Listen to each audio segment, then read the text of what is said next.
Mga kapatid, sandali lang. Kailangan ko lang ilabas to. Real talk lang ah. Alam nyo, sa panahon ngayon, kapag umangat ka, kapag nakikita nilang unti-unti ka nang nakikilala, ang daming biglang nagiging concern ko, no? Pero sa totoo lang, inggit lang talaga ang punot dulo. Yung iba, gagawa ng fake account, magsisiraan, magko-comment ng kung ano-ano, para ano? Para bumagsak ka, para huminto ka, para mawalan ka ng gana. Pero ito ang totoo, hindi ako takot, hindi ako atras, at lalong hindi ako titigil. Bakit? Kasi kahit anong gawin nyo, kayo yan. At ako pa rin to.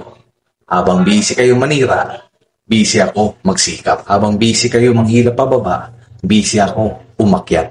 Habang gumagawa kayo ng fake account, gumagawa ko ng totoong pangarap.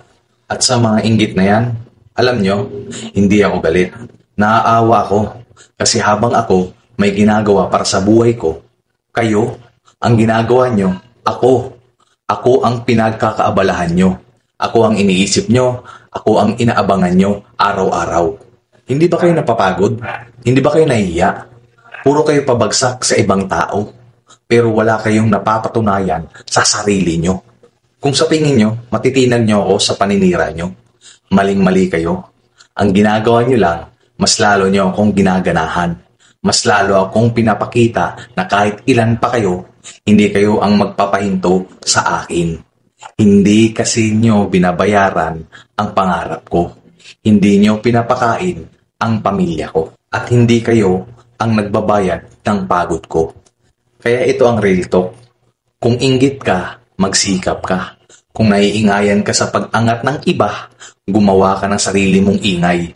Kung naapektuhan ka sa success ng iba, baka panahon na para gumawa ka ng sarili mong success. Kasi habang buhay kayo nagda-down ng tao, habang buhay kayong nasa baba, huwag nyo akong idamay sa kababaan nyo. Ako, tuloy-tuloy lang.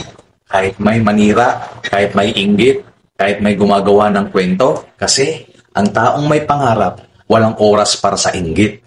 Ang taong inggit, walang oras para umasenso. Kaya sa lahat ng nanghihila pababa, mga kapatid, salamat.